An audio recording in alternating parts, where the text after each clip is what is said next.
ដាធ្លាប់ថ្នាក់ខ្នំកាយាវេលីនឹងត្រៀបកណ្ដាលព្រៃស្ទឹងកា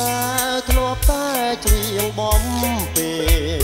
ក្រោមដួងខែឲ្យគូស្នេហ៍ភ្លេចទុកភ័យថ្ងៃនេះស្ទឹងហោគ្មានប្រណីចៅស្រីដែលស្រីធ្លាប់รู้នៅស្ដាយតែសំរងវងប្រាក់ត្រាស្ដាយភ្នួងកែសាធ្លាប់កាយផ្លូវស្នាមខាង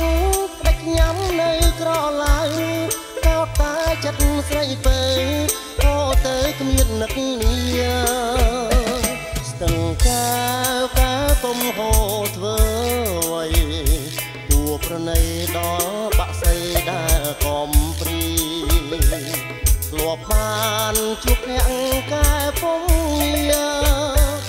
គ្រប់គ្រាដែលគ្នាមកកំ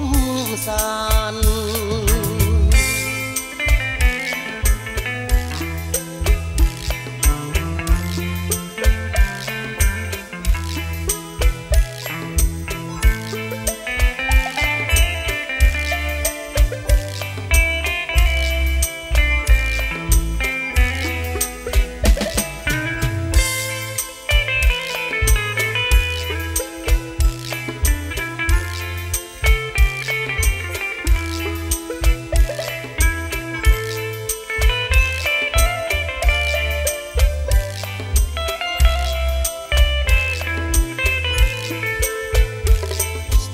កែ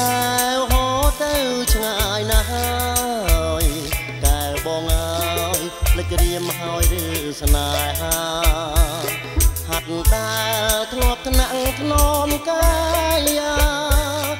វេលីនឹងព្រាកណ្ដាលព្រៃ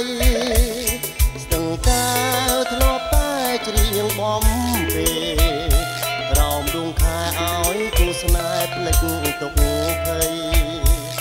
ថ្ងៃនេះស្ទឹងហោគ្មានប្រណីចៅស្រីដែលស្រីធ្លាប់รู้នៅស្ដាយតែសំរងវងប្រាក់ត្រាស្ដាយភ្នួងកែសាធ្លាប់កាយផ្លូវស្នាមខាងដាច់ញ៉ាំនៅក្រឡៅតតែចិត្តស្រីពើក៏ទៅគ្មាននឹក